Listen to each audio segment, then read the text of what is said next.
Karena malam hari ini dari 1.000 orang, tapi kalau besok tinggal 100, itu bahaya bagi nusa dan bangsa dan bagi gereja. Amin kok? Ya, karena itu jangan lupa besok pagi jam 9 kita baku dapat lagi di sini, kita beribadah. Bawa suami, bawa istri, bawa anak-anak, bawa orang tua, bawa juga mertua, bawa sekaligus petugas koperasi kalau dia datang. Yang penting dia hadir di sini, kita beribadah bersama-sama.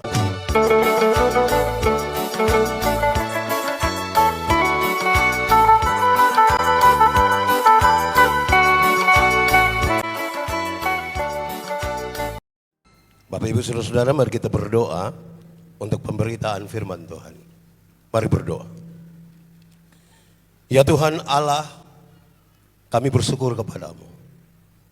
Engkau mengingat akan kami, sehingga Engkau mau datang bagi kami. Di malam Natal ini, kami rindu untuk belajar dari firman Tuhan.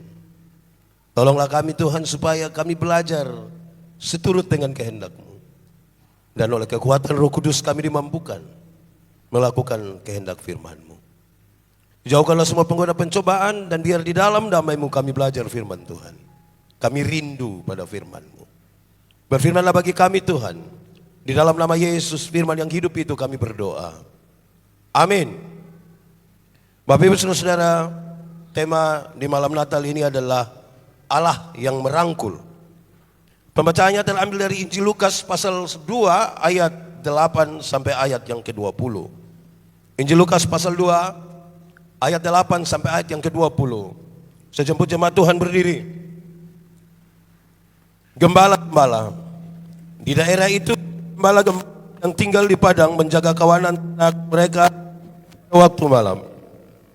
Tiba-tiba berdirilah seorang malaikat Tuhan di dekat mereka, dan kemuliaan Tuhan meliputi mereka, dan mereka sangat ketakutan. Lalu kata malaikat itu kepada mereka, "Jangan takut, sebab sesungguhnya aku memberi kepadamu kesukaan besar untuk seluruh bangsa. Hari ini telah lahir bagimu juru selamat, untuk Tuhan di kota Daud. Dan inilah tandanya bagimu, kamu akan menjumpai seorang bayi dibungkus dengan lampin dan terbaring di dalam palungan. Dan tiba-tiba tampaklah bersama-sama dengan malaikat itu sejumlah besar bala tentara surga yang memuji Allah, kata, kemuliaan Allah di tempat yang maha tinggi, dan damai sejahtera di bumi di antara manusia yang berkenan kepadanya." Setelah malaikat itu meninggalkan mereka dan surga, gembala itu berkata seorang kepada yang lain, "Marilah kita pergi ke Bethlehem untuk melihat apa yang terjadi di sana, seperti yang diberitahukan Tuhan kepada kita." Lalu mereka cepat-cepat berangkat dan menjumpai Maria dan Yusuf dan bayi itu yang sedang berbaring di dalam palungan. Dan ketika mereka melihatnya, mereka memberitahukan apa yang telah dikatakan kepada mereka tentang anak itu. Dan semua orang yang mendengarnya heran tentang apa yang dikatakan gembala-gembala itu kepada mereka. Tetapi Maria menyimpan segala perkara itu di dalam hatinya dan merenungkannya. Maka kembalilah gembala-gembala itu sambil memuji dan memuliakan Allah karena segala sesuatu yang mereka dengar dan mereka lihat. Semuanya sesuai dengan apa yang telah dikatakan kepada mereka. Demikian firman Tuhan. Berbahagia setiap orang yang mendengar firman dan melakukan dalam hidup setiap hari. Mari silakan duduk semuanya. Bapak Ibu Saudara-saudara, shalom. Itu kurang kuat, tambah kuat sedikit. Shalom. Selamat Natal. Tolong sampaikan selamat Natal di kiri kanan saudara-saudara. Ucap satu kalimat yang mungkin lebih sedikit. Oke. Ya, mantap. Baik. Bapak Ibu Saudara-saudara, sekali lagi shalom. Ini lebih dari 1.000 orang dalam ini ruangan, tapi suara macam 10. Ulang, shalom. Mengawali khotbah ini ada dua hal yang perlu saudara dengar. Satu, di malam Natal tradisi bergereja kita adalah setelah ibadah di sini, semua akan pulang di rumah dan ibadah bersama-sama dengan keluarga. Karena itu gereja sudah menyiapkan tata ibadah untuk ibadah keluarga. masing-masing keluarga ambil satu saja. Ada di pintu-pintu keluar, pintu bagian situ, dan bagian belakang. Sekali lagi, ibadah di rumah masing-masing sebentar, tidak harus jam 12. Pulang dari sini langsung ibadah baru makan, boleh. Tata ibadah sudah disiapkan oleh gereja. Sekali lagi, masing-masing keluarga ambil satu. Jelas?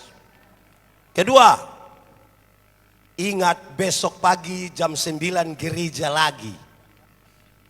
Karena malam hari ini dari 1000 orang, tapi kalau besok tinggal 100, itu bahaya bagi nusa dan bangsa dan bagi gereja. Amin kok? Ya, karena itu jangan lupa besok pagi jam 9 kita baku dapat lagi di sini, kita beribadah. Bawa suami, bawa istri, bawa anak-anak, bawa orang tua, bawa juga mertua, bawa sekaligus petugas koperasi kalau dia datang. Yang penting dia hadir di sini, kita beribadah bersama-sama. Baik, jemaat Tuhan, tema kita hari ini adalah Allah yang merangkul. Allah yang merangkul. Saya coba periksa kamu saudara-saudara, apa arti kata merangkul. Penjelasannya panjang lebar saudara-saudara, tapi merangkul itu berarti mendekatkan diri pada seseorang, melingkarkan tangan pada bahu atau pada pinggangnya. Mendekatkan diri pada seseorang, melingkarkan tangan pada bahu atau pada pinggangnya. Itu yang dia pun nama merangkul. Pakai bahasa di Kupang bilang bapelo, peluk. Sekarang saya ingin bertanya kepada saudara dan renungkanlah kira-kira 10 detik. Kapan terakhir kali saudara dipeluk? Kapan terakhir kali saudara dipeluk? Tidak usah jawab, diam-diam saja. Kapan terakhir kali saudara dipeluk? Untuk memeluk saya tidak tanya yang dipeluk terakhir kali. Saudara-saudara, ada 2 anak kecil melalui orang tuanya rindu sekali ketemu dengan saya. 2 anak laki-laki umur 7 tahun kira-kira. Mereka bilang, orang tua bilang, Pak Pendeta, anak-anak rindu sekali kepingin Pak Pendeta. Boleh. Saya bayangkan mereka ketemu untuk foto. Ternyata tidak. 2 anak ini ketemu saya hanya untuk memeluk. Memeluk kuat-kuat, mereka tidak mau diganggu. Kadang-kadang yang satu cubit-cubit Pak Pendeta. Saya bayangkan gemas ya. Tapi saya tidak tahu apa yang ada di dalam hati mereka. Tapi waktu merenungkan bagian ini, saya bertanya sekali lagi, kapan terakhir kali saudara dipeluk? Kapan terakhir kali saudara dirangkul? Kalau saudara sudah menemukan jawabannya, saudara rasa apa ketika saudara dipeluk? Rasa apa? Kalau saudara merasakan sesuatu paling tidak bisa digambarkan, kalau orang dipeluk itu dia rasa senang sekali. Oh, orang peluk kita, apalagi orang yang sayang kita ini peluk kita senang toh. Tidak mungkin kita bilang, oh sana sayang-sayang kau peluk. Dan tidak mungkin begitu. Senang. Kadang-kadang dipeluk itu kita merasa terharu sekali. Orang memeluk kita dan kita menangis, rasa terharu, entah apa, pasti ada kisah di situ. Kadang-kadang dipeluk itu membuat kita merasa terlepas, beban yang selama ini ada pada kita itu terlepas hanya dengan pelukan. Tapi saudara tahu, bukan saja yang baik-baik itu. Karena kadang-kadang kita dipeluk dan kita rasa jengkel juga. Saudara pernah alami kok tidak dipeluk tapi saudara jengkel. Mungkin saudara pernah alami. Saudara-saudara, oleh pelukan itu orang bisa merasakan sesuatu. Oleh pelukan itu orang bisa merasakan sesuatu. Sesuatu yang saya maksudkan tadi bisa dikelompokkan di dalam. Ini pelukan tulus atau tidak tulus. Jadi oleh pelukan itu orang yang dipeluk bisa merasakan. Ini pelukan tulus atau tidak tulus. Saudara-saudara, untuk apa itu pelukan? Kalau pelukan bisa dikelompokkan, ada yang tulus, ada yang tidak tulus. Untuk apa itu pelukan? Itu pelukan sebenarnya dimaksudkan untuk melepas rasa. Melepaskan rasa rindu. mendekatkan harap, dan mungkin untuk menyatukan cita-cita, melepas rasa, mendekatkan harap, dan untuk menyatukan cita-cita bersama. Tapi sebelum lebih jauh dan masuk pada tema malam ini, saya ingin bilang saudara bahwa ternyata pelukan atau rangkulan itu bisa bermacam-macam. Satu, ada pelukan politis. Dia memeluk kita secara politis. Ada peluk tapi ini peluk partai ini. Ini pelukan karena politis. Ada pelukan karena simpati. Dia lihat ada orang punya suami meninggal. Dia datang, dia lihat ini anak menangis. Ya dia tidak mungkin peluk itu orang pu istri, tahu kan dia bapak-bapak. Dia peluk ini anak kecil, dia tanda bersimpati. Ada orang susah, dia datang, dia merangkul untuk melepas sedikit itu rasa. Ada pelukan karena dia mengidolakan seseorang. Ada orang yang ketemu dia punya idola. Misalnya dia punya idola itu, yang paling dia idola di dunia adalah Simon.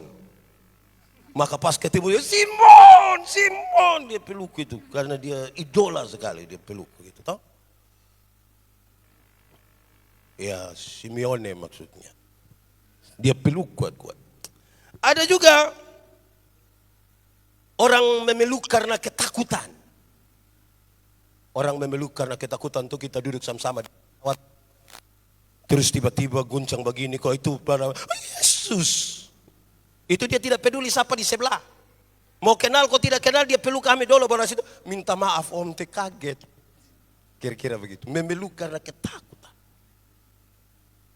Saudara, tapi juga ada yang memeluk karena kasih. Ada orang memeluk karena kasih. Nanti saudara boleh menyebutkan pelukan-pelukan yang lain, tapi rangkulan malam ini dan pelukan malam hari ini sangat berkaitan dengan pelukan karena kasih. Kalau saya boleh kasih contoh, saudara-saudara, ada anak-anak kecil, dia pun bapak peluk-peluk dia sedikit. Adik-adik mari papa peluk sedikit. Papa cium sedikit bau acem. Saya pernah bilang kepada saudara bahwa acem dengan bau asam itu kan beda sekali toh. Bau acem itu berkaitan dengan gemes. Anak-anak kecil, kalau bau asam itu berkaitan dengan tidak mandi. Terus bila mandi dulu, teh ini bau memang sudah tidak bisa lagi. Tolong memeluk karena kasih. Saudara-saudara, malam hari ini tema kita tentang Allah yang memeluk, Allah yang merangkul, dikaitkan dengan kisah gembala-gembala yang kita baca dalam teks tadi. Tadi sudah ada sedikit drama di sini tentang ini gembala-gembala. Tapi penjelasan awal ini seperti tadi yang telah dinarasikan dengan baik. Saudara-saudara, gembala-gembala adalah orang-orang rendah, orang-orang kecil. Mereka tidak tinggal di istana Herodes. Mereka tinggal di padang belantara. Tidak ada hunian yang indah bagi mereka. Mereka bergumul dengan dunia, mereka bergumul dengan tantangan, mereka bergumul dengan pekerjaan. Dan tadi dalam drama itu kita sama-sama lihat beberapa sudah malas. Siang kerja, malam juga kerja. Orang bertanya, Pak Pendeta, kenapa tidak di istana Herodes? Ada banyak jawaban, tapi kaitan dengan ini saya membayangkan saudara-saudara bahwa di istana kemewahan, dalam kebaikan, ternyata Tuhan Yesus terancam di situ. Berita kelahiran Yesus yang disampaikan pada raja di istana membawa dampak yang berbahaya bagi kehidupan Yesus. Karena Herodes tidak suka. Dia mau supaya kalau boleh raja yang baru lahir itu dibunuh. Gembala-gembala itu adalah orang-orang yang telah menjadi percakapan banyak masyarakat. Gembala-gembala adalah orang yang tidak bisa dipercaya. Mereka bukan saja kecil, hina, tapi mereka orang-orang yang tidak bisa dipercaya. Jadi kalau berita kelahiran Tuhan Yesus nanti disampaikan oleh mereka, mereka butuh doa kuat supaya orang bisa percaya. Dan saya kira ini menjadi pesan yang penting. Walaupun belum masuk pada pesan-pesannya, saya ingin mengatakan bahwa kalau pesan-pesan itu diberikan oleh orang-orang kecil dari golongan rendah, sangat sulit dipercaya. Hari-hari ini saudara-saudara, orang lebih percaya kalau yang bicara itu orang kaya, yang bicara itu orang yang punya jabatan, pejabat kaya bicara pasti dianggap benar. Orang-orang kecil kalau bicara, kita kadang-kadang lu tahu apa? Ini pergumulan bagi gembala-gembala untuk bawa berita yang mereka dengar. Hari ini telah lahir bagimu juru selamat, yaitu Kristus Tuhan di kota Daud. Ini tantangan bagi mereka, karena mereka oleh masyarakat menjadi sebuah kelompok yang sangat sulit dipercaya. Kalau sebentar saudara pulang ketemu orang kecil di jalan, orang nasihat, om, kalau sementara bertengkar dengan istri, nah berhenti sudah. Siapa mau percaya? Siapa mau sambung itu orang? Tapi kalau ada pendeta bilang, berhenti sudah bertengkar, baik Pak Pendeta, kita mau. Jadi antara kecil dan besar ini butuh pergumulan yang lebih besar. Orang sudah abaikan dulu. Ketiga, gembala-gembala tadi itu bekerja pada waktu malam, menjaga kawanan ternak mereka, saudara-saudara. Mungkin juga di siang hari mereka tidur atau tetap menjaga. Tetapi itu sudah barang tentu, maka mereka jauh dari aktivitas-aktivitas keagamaan. Mereka jarang ke bait Allah. Bahkan oleh orang-orang tertentu bahwa orang-orang seperti gembala-gembala ini tidak pantas datang ke bait Allah. Mereka telah menjadi orang-orang yang dijauhi oleh banyak orang. Apalagi saudara-saudara, penjelasan tentang gembala-gembala waktu itu adalah gembala-gembala itu adalah orang-orang yang suka bertengkar. Mereka suka berkelahi.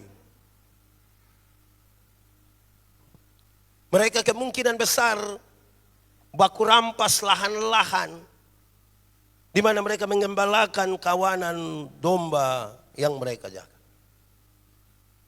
Tambah rumit kelompok ini saudara-saudara, sehingga oleh banyak orang ini kelompok yang tidak disukai.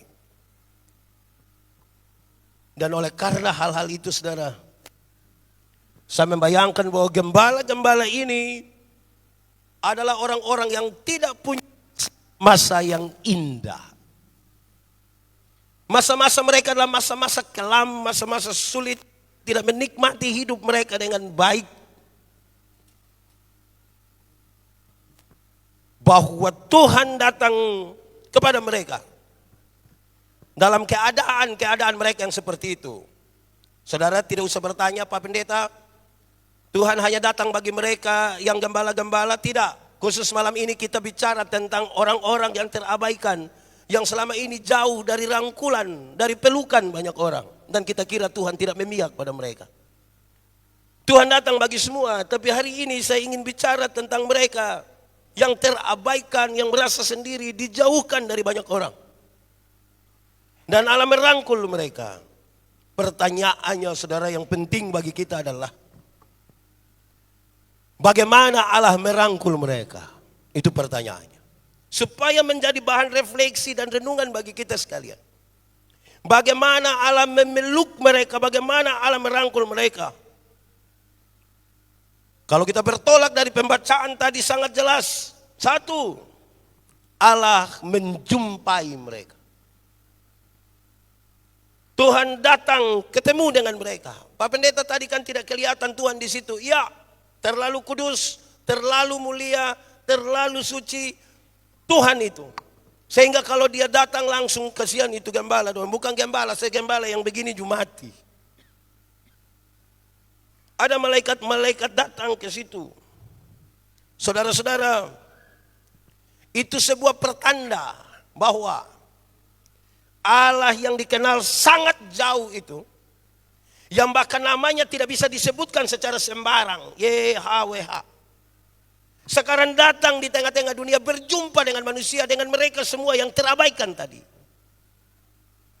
Kalau kita belajar dari Injil Yohanes disebutkan, mulanya adalah firman. Firman itu bersama-sama dengan Allah dan firman itu adalah Allah.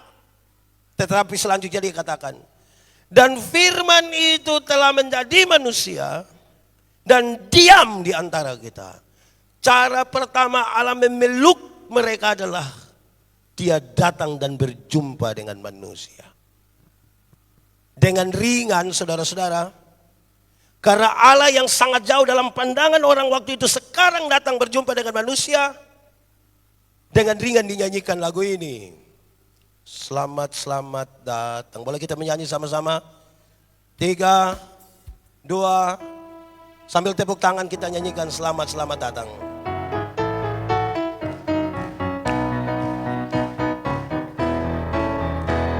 Selamat, selamat datang Yesus Tuhanku, jauh dari surga tinggi kunjunganmu. Selamat datang Tuhanku ke dalam dunia, damai yang kau bawa tiada taranya. Salam, lebih kuat sekali lagi, selamat, selamat datang. Selamat, selamat datang Yesus Tuhanku, jauh dari surga tinggi kunjunganmu. Selamat datang Tuhanku ke dalam dunia, damai yang kau bawa tiada taranya. Salam, salam. Dia datang berjumpa dengan manusia, dan yang dia bawa itu adalah damai. Damai juga bagi mereka yang diabaikan selama ini. Bahwa kalau hari-hari ini saudara merasa diabaikan oleh banyak orang, Tuhan yang berkenan berjumpa dengan kita, dia datang membawa damai itu. Dan mestinya damai itu akan menjadi sebuah pesan yang paling penting. Berdamai sudah dengan Allah, berdamai sudah dengan sesama, berdamai sudah dengan alam semesta, dan berdamailah dengan dirimu sendiri. Tadi itu gembala-gembala separuh merasa pemalas tadi gembala. Nah, kamu tidak mau jadi gembala, kamu mau jadi apa? Berdamai sudah dengan dirimu, terima. Tidak usah menjadi orang lain. Syukurilah kita punya diri, syukurilah kita punya keadaan. Cara pertama, Allah datang di tengah-tengah dunia. Cara kedua, Allah memeluk mereka adalah dia memberi berita. Dia tidak datang dan membuat tanda tanya, tapi dia membawa berita. Berita itu disampaikan dengan sangat baik. Jangan takut. Aku memberitahukan kepadamu kesukaan besar bagi seluruh bangsa, bahwa hari ini telah lahir bagimu juru selamat, yaitu Kristus Tuhan di kota Daud, dan seterusnya. Allah yang merangkul bukan saja hadir, tetapi ada pesan firman, ada berita yang dia sampaikan kepada manusia. Dan harapannya adalah berita damai, berita sukacita, berita Injil yang diterima oleh para gembala itu kemudian disampaikan, kemudian dinyatakan kepada dunia. Hai, siarkan di gunung. Menyanyi lagi sambil tepuk tangan.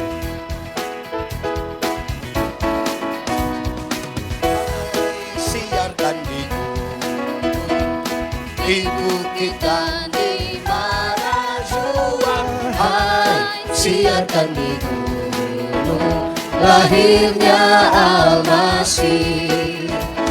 Di waktu kaum gembala menjaga dombanya, terpancar dari langit cahaya mulia.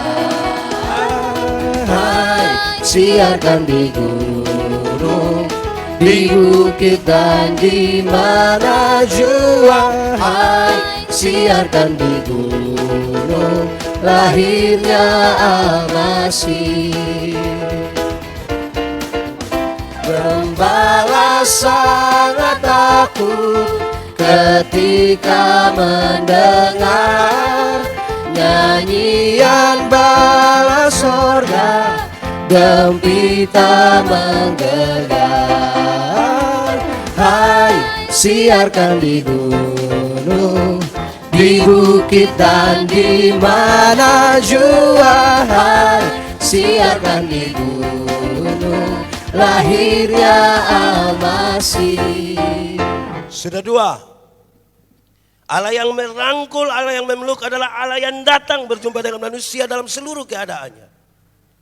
Tapi dia tidak memberikan banyak tanda tanya karena ada berita yang dia sampaikan. Jangan takut. Untuk seluruh masalah hidupmu jangan takut.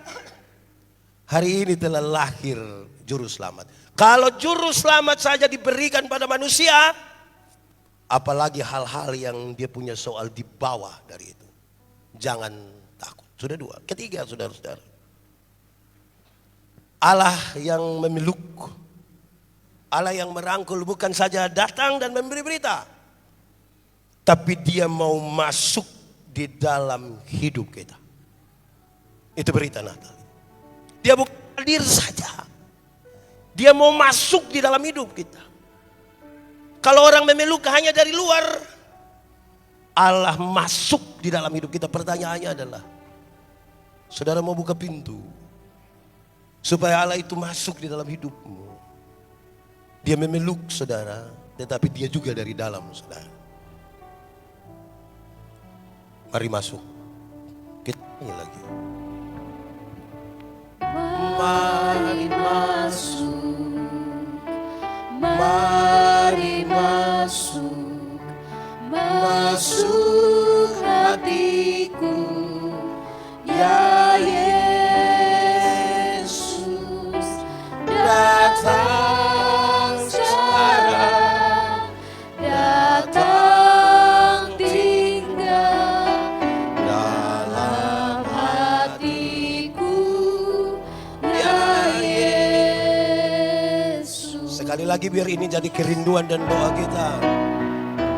Mari masuk, mari masuk, Masuk hatiku, ya Yesus, datang sekarang, datang tinggal dalam hatiku, ya Yesus.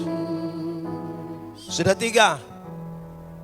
Allah yang memeluk itu datang dekat-dekat dengan kita. Dia memberi berita, tapi dia mau tinggal di dalam kita. Untuk apa Allah tinggal di dalam kita? Allah yang memeluk dan tinggal di dalam kita itu sekaligus menggerakkan kita. Gembala-gembala itu digerakkan, bahkan mereka diminta oleh masing-masing mereka oleh karena sesuatu yang terjadi dalam diri mereka. Marilah kita pergi ke Bethlehem melihat apa yang terjadi di sana. Tuhan Allah itu memberikan kesempatan untuk manusia mengkonfirmasi berita yang dia dengar. Anda boleh belajar apa saja dan menghafal apa saja dalam kitab suci, tapi Tuhan Allah mengizinkan saudara untuk secara sadar dan sengaja mengkonfirmasi janji Tuhan itu. Mengkonfirmasi apa yang menjadi pernyataan Tuhan atas kita sekalian. Dan karena itu gerakannya dari dalam. Itu sekaligus sebuah gerakan di mana manusia mengambil keputusan-keputusan untuk melihat apa yang Tuhan kerjakan. Bahkan dalam kehidupan yang sangat terabaikan sekalipun. Saudara, mereka yang menikmati kehadiran Tuhan tidak serta-merta sembuh dari penyakit mereka. Tidak serta-merta langsung bebas dari masalah mereka. Tetap masalah itu ada. Tapi Tuhan mau kita mengkonfirmasi. Dia memeluk kita sesuai dengan janjinya. Kalau Tuhan memegang kita, tidak akan ada seorang pun yang akan merebut kita dari tangan Tuhan. Kata firman Tuhan. Karena itu saudara, sekira perayaan Natal ini akan berakhir, tapi pergumulan kita akan jalan terus. Kita percaya dalam keyakinan iman kepada Tuhan, kita akan menggumuli perjalanan ini terus ke depan. Hanya Tuhan kekuatan. Hanya Kau Tuhan kekuatan. Kita nyanyikan lagu ini bahwa kita punya komitmen di sini. Hanya Kau Tuhan kekuatanku, tempat perlindunganku. Hanya Kau Yesus, keselamatanku, pengharapan jiwaku. Ku sembah Kau Yesus Tuhan, ku sembah, ku tinggikan nama yang berkuasa. Sekalipun hati dan dagingku habis lenyap, tetap Kau Tuhan selamanya. Kita ulang sekali lagi, hanya Kau Tuhan. Hanya Kau Tuhan, kekuatanku, tempat perlindunganku. Hanya Kau Yesus, keselamatanku, pengharapan jiwaku.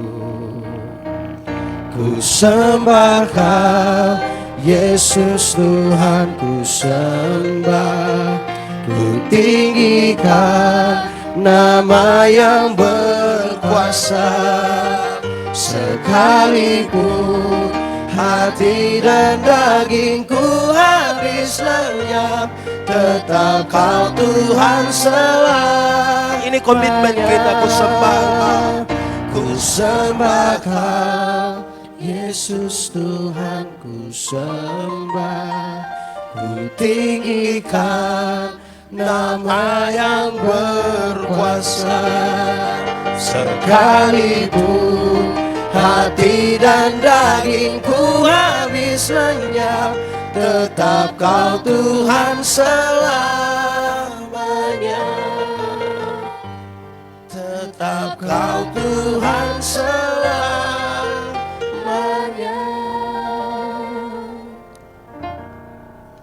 Saudara, khotbah belum habis. Kalau saudara percaya bahwa Tuhan itu memeluk saudara, 4 hal tadi sudah disampaikan, maka dengarkanlah pesan ini. Sebelum pesan ini, hanya 3 pesan, cepat. Tapi saya mau cerita saudara sedikit. 1-2 hari lalu, waktu saya terbang dari Kendari ke Manado, saya memilih untuk menangis. Dan saya betul-betul menangis. Saya perasaan di sebelah kiri kanan, tapi kok memang air mata mau keluar. Apa yang saya tangisi sebenarnya? Punya mama. Saya ingat saya punya mama. Apalagi pas buka di grup WA keluarga, ada ponaan wisuda, mama ada dan yang tidak ada saya. Dan mama menangis. Saya muat itu di media sosial dan menulis satu kalimat kecil begini. Ada air mata dari mama yang tidak dimengerti oleh anak-anaknya. Sekali lagi. Ada air mata dari mama yang tidak dimengerti oleh anak-anak. Itu yang membuat saya sangat sedih dan saya menangis. Satu sosok yang kami tidak tinggal sama-sama sebenarnya. Karena saya tinggal di tempat lain, dia tinggal di tempat lain. Masa kecil kami terpisah sangat jauh. Karena ada 10 tahun 11 bulan mama buta dan lumpuh sebelah badan. Kan kami tidak dekat, tapi kenapa saya menangis karena perempuan ini? Kok kita juga tidak tinggal sama-sama kan? Harusnya kalau sudah tidak tinggal sama-sama kan kerinduan tidak terlalu besar-besar juga. Tapi saya menangis cukup lama, kira-kira setengah jam itu saya menangis, air mata keluar. Saya ingat, saya coba membayangkan apa pikiran mama tentang saya. Itu kira-kira kisah itu begitu. Jadi jangan saudara pikir orang tua yang jauh dari saudara tidak bisa membuat saudara menangis hari ini. Atau seterusnya. Kok yang dekat juga belum tentu buat kita bahagia. Yang dekat juga kadang bikin kita tertekan juga ini. Tapi pesan apa dari Allah yang merangkul itu bagi kita dalam kisah para gembala ini? Saya mau kasih tahu saudara. Satu. Tidak ada alasan untuk saudara tidak bahagia. Tidak boleh ada alasan saudara tidak bahagia. Kenapa? Karena kita dirangkul kuat-kuat oleh Tuhan dan oleh orang-orang yang mengasihi kita. Tidak ada alasan untuk saudara tidak bahagia. Jujur, bahwa orang-orang yang mengasihi kita mungkin ada di jauh, tidak tinggal serumah dengan kita. Tapi kita tahu bersama bahwa ternyata bahkan sampai hari ini kasih mereka itu ada. Dan mereka memeluk kita kuat-kuat walaupun kita tidak dekat. Allah dan orang-orang yang mengasihi kita walaupun sudah lama kita meninggalkan mereka, tapi mereka masih ada hingga hari ini. Amin. Paling tidak dia berdoa bagi saudara. Paling tidak ada masa yang indah bersama-sama dengan mereka. Karena itu pesan ini kuat. Tidak ada alasan untuk saudara tidak bahagia. Harus saudara bahagia sekarang. Tadi saya bilang, terlalu lama saya keluar dari Soe tahun 96. 96 berarti sampai hari ini berapa tahun? 27 tahun. Tambah kurang lebih 11 tahun saya tidak sama-sama dengan mama. Usia 46 tahun. Berarti berapa itu? 38 tahun. Hanya kira-kira 6 tahun. Atau berapa tahun dengan mama? 9 tahun. Tapi kasih itu kuat. Karena kasih yang tulus itu memeluk saudara. Di sini baru saudara boleh kirim pesan kasih orang di malam Natal ini. Walaupun kita tidak berjumpa. Tapi doa adalah cara terbaik untuk aku memelukmu dari jauh. Kalau paham ini dulu baru bikin itu status. Atau kirim pesan. Walaupun kita tidak berjumpa, tangan kita tak berjabat. Tapi doa adalah cara terbaik untuk aku memelukmu dari jauh. Saya percaya mama berdoa buat saya malam ini. Walaupun malam ini saya tidak ke sana. Saya percaya mama menginginkan yang terbaik. Ketika dia dengar ada berita buruk dari anak tentang anaknya, dia menangis. Dia sedih. Dia tidak mau kita susah, dia tidak mau kita celaka. Dia tidak mau kita dikata-katain oleh orang lain, dia tidak mau. Tidak ada alasan saudara tidak bahagia. Mungkin ada orang paling dekat dengan saudara menyakiti saudara, tapi tidak lebih besar dari Allah yang memeluk dan mereka yang mengasihi saudara sampai di malam Natal ini. Kedua, karena itu Allah tidak tergantikan. Dia datang memberi berita, dia rindu masuk dalam hati saudara. Dia rindu untuk menggerakkan saudara. Di ruang hati itu dia tidak tergantikan oleh siapapun. Dia tidak tergantikan oleh apapun juga. Oleh kekayaan dia tidak tergantikan, tidak. Oleh kawan-kawan baru, oleh pasangan baru saudara dia menggantikan, dia tidak. Dia tidak tergantikan. Saudara, atau dengan bahasa lain saya ingin sampaikan begini. Mungkin papa sudah meninggal, mungkin mama sudah meninggal. Kita rindu Natal bersama-sama tapi mereka sudah mendahului kita. Kita sedih di malam Natal ini. Tapi saudara-saudara, pesan-pesannya, harapan-harapannya semasa hidupnya menjadi bagian yang tidak tergantikan oleh siapa. Saudara boleh mendapatkan orang baru, saudara bisa mendapatkan apapun yang saudara anggap terbaik dan terbaru hari ini. Tapi Allah yang merangkul dan mereka yang mengasihi kita itu tidak tergantikan. Tidak. Pesan yang terakhir. Karena itu, masuklah di dalam hidupmu. Jangan keluar, masuk kembali dalam hidupmu. Selidiki kita hidup. Adakah perjumpaan kembali kita dengan Allah yang merangkul kita? Dan mereka yang memeluk kita kuat-kuat atau tidak?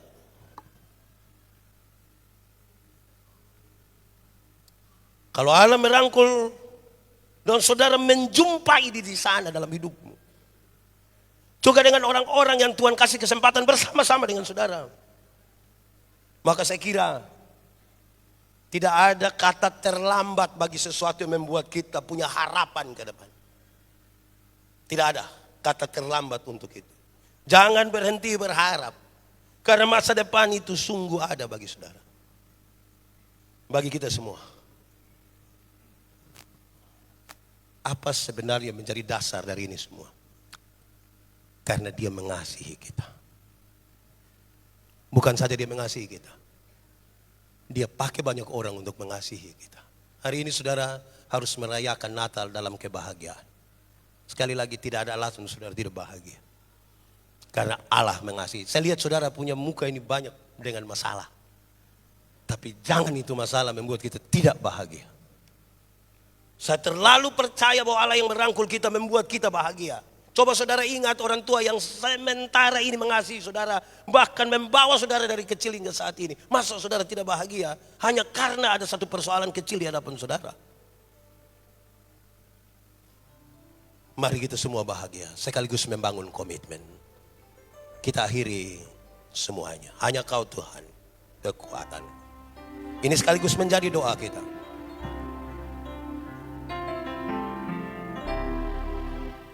Hanya Kau Tuhan kekuatan, tempat perlindunganku. Hanya Kau Yesus keselamatanku, pengharapan jiwaku. Ku sembah Kau Yesus Tuhan, ku sembah, ku tinggikan nama yang berkuasa. Sekalipun hati dan dagingku habis lenyap, tetap Kau Tuhan selamanya. Ku sembah Kau, ku sembah Kau Yesus Tuhan, ku sembah, ku tinggikan nama yang berkuasa. Sekalipun hati dan dagingku habis lenyap, tetap Kau Tuhan selamanya. Ya Tuhan Allah, ini kerinduan kami. Terima kasih bahwa Engkau tidak memandang muka. Engkau tahu siapa kami dan Engkau dekat-dekat dengan kami, memeluk kami. Tuhan tahu kami punya masalah. Tuhan tahu kami punya pergumulan. Tapi terima kasih berita firman-Mu, tidak ada alasan bagi kami untuk kami tidak bahagia. Terima kasih pelukan-Mu penuh kasih. Kami ingin menikmati itu semua dalam hidup kami. Patrikanlah firman-Mu dan biarlah firman-Mu jadi pelita bagi kaki kami, terang bagi jalan kami. Biar firman-Mu bercahaya dalam hidup kami, supaya kami yang tinggal di dalam kegelapan akan keluar menuju terang-Mu yang ajaib. Di dalam nama Yesus kami berdoa. Amin.